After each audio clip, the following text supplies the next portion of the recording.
Hello and welcome to the Experiencing Love podcast. I'm your host, Philip Jacks, and I'm so glad that you're here. Things don't always go according to plan, and one skill that I'm really grateful to have built up in my life over the past few years has been the ability to pivot and embrace change. I used to have a really tough time with change. Anytime change would happen, which was all the time, I would be able to get so irritated. Oftentimes, I would react really poorly and get upset or moody. And the victims of such mood swings were the people closest to me. The changes usually came from them when I would get asked to do something that I didn't plan for, whether it was some surprise chores as a young kid or events or plans that I didn't know of until the day of, and I would react. But over the last few years, I've noticed that as a limiting pattern of mine,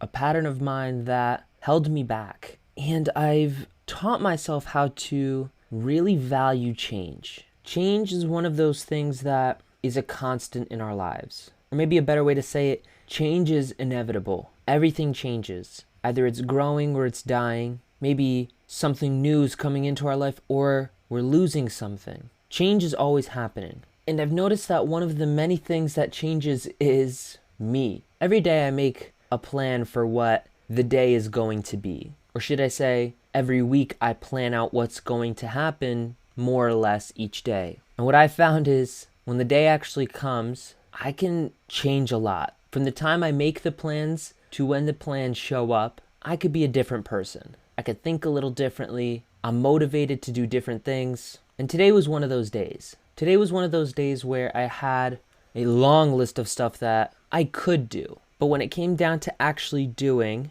and when I really took stock of my energy and how I was feeling, I made sure just to hit the minimum that I needed to feel fulfilled in each area of my life. That type of mindset has to do with one of grace and one of being able to accept what life throws at us. Rather than get a long to-do list done, I prefer to have a result or an outcome that I want to achieve for a given day. And in a perfect world, I will achieve all my outcomes perfectly, meaning I get everything that I want to get done and more, and I feel successful, and I feel fulfilled, and all the stuff, and I feel full of energy.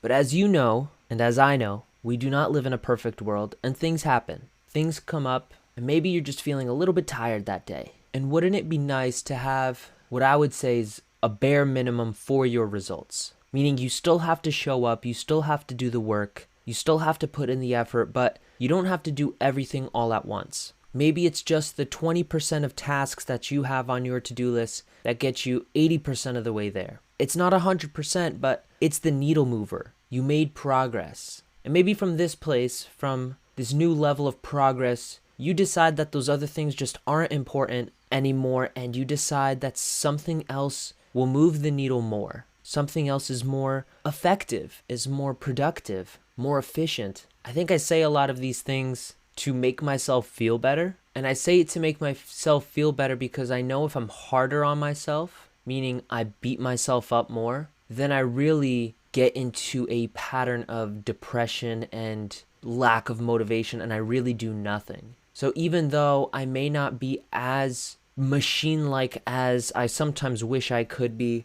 this is what I have to do to keep myself from absolutely nosediving, absolutely plummeting into limiting patterns and limiting beliefs. Because I get into these modes, I get into these phases where I work ultra hard. And then there's phases where I just show up and am able to do just my bare minimum. These episodes are part of my bare minimum. I will show up every single day and do them. There are other things that require a little bit more mental energy and mental fortitude. And I'm still learning how to be more consistent with my energy because I know how to get into these great states, and I can't keep that up forever, and then I fall a bit. And learning that consistency, learning that balance is a skill that I'm building over time. And until then, I'm practicing the strength of grace in change. I plan each day as if I had maximum energy, and then I do what I can in that day and then move on to the next. I'm just thinking out loud here. Maybe that's why there are days it could be hard for me to feel motivated. It's because even on my calendar, I'm setting up a standard that I can't always achieve. No, I also want to scratch that because in order to reach the next level, I need to raise my standards. It's not about lowering my standards so I hit my standards more consistently. It's about raising my actions, raising my mindset, raising my energy, doing what I have to do to meet my standards. Like with most things, there is an obvious balance where I don't want to have unrealistic standards that no one could meet. But if I set my standards in a way that I'm modeling someone else who's successful or someone else that has what I want, in a way of saying they can meet those standards, that means they're not unrealistic per se. I guess that's my mindset. And then I go into this whole back and forth in my head about they're a different person, I'm a different person, we think differently, we react differently. And I've always been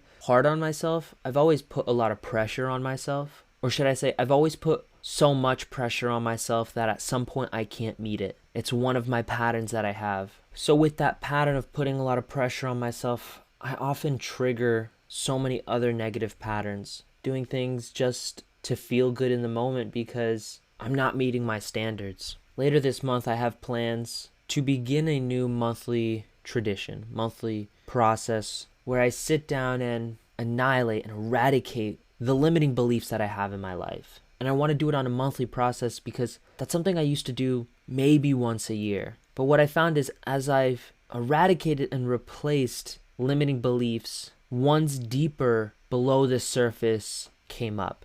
And I didn't have an outlet for working through those. And I think those are the things holding me back now. I still have limiting beliefs that when I work through them, I will level up. And if I create this process for myself and it works, I'm going to share it with other people. Because then rather than once a year, I reevaluate what's working and what's not, I could choose to do it once a month. It could be a heavy process, so I don't think I plan to do it more than once a month as a participant.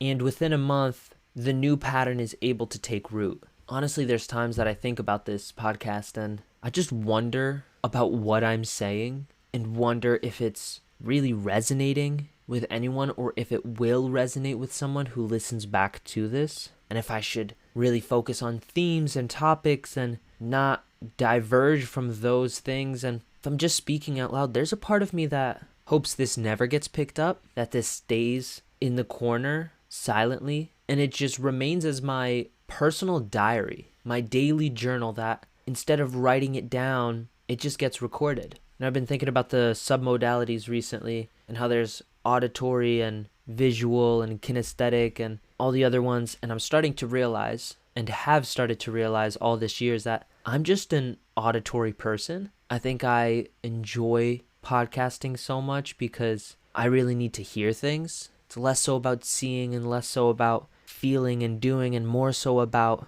just hearing it. I love audiobooks. I love podcasts. I love music. Music can really make me feel a certain way, and I think that's why. So yeah, maybe for one more day longer, this will stay hidden. This will be mine. And I put it out there because I want to share my life and my journey and my thoughts. Not so much in the way of specifically teaching a certain set of topics, but just explaining what's going on in my head. This is just documentation of what I'm learning every single day. And I'm creating an incredibly large database of this information. I have all these audios. I have the transcriptions of all these audios. And one day I'm going to use it for much more. But for now, this is mine, and I'm open to change. Thank you so much for being here. Thank you for listening, and thank you for seeing what I have to show you. Remember to always fill up with the love, and I look forward to seeing you in the next one. I love you.